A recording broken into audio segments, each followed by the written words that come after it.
How you doing, guys? Steve Lav here. Just gonna do a quick little overview of what my channel's all about. Basically, my channel's set up for plumbing, heating, and air conditioning service and repair work. Is basically what I do. I've been out in the field for 35 years. I own my own business, and I record most of my work out in the field. And sometimes I cut the videos up and post videos on YouTube if it's something interesting. So I post one video a day.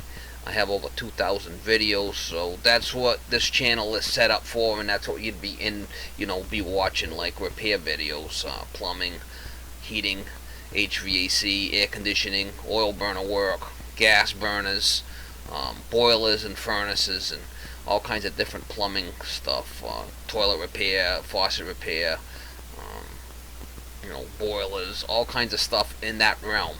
If you're interested in that type of stuff and learning, this is a perfect opportunity, to be able to watch this stuff. Unless you're out in the field, you probably won't see a lot of the stuff you're going to see on my channel.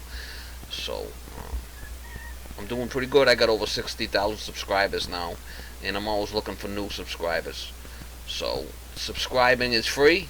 Hit the subscribe button and hit the bell, and I'll be bringing more videos. I post a video every day, so I'm sure you guys will enjoy this type of stuff, and you'll learn something and see all kinds of crazy stuff. So just wanted to do a quick little intro of what my channel's all about, and to see if you're interested in subscribing. Thank you and have a good day.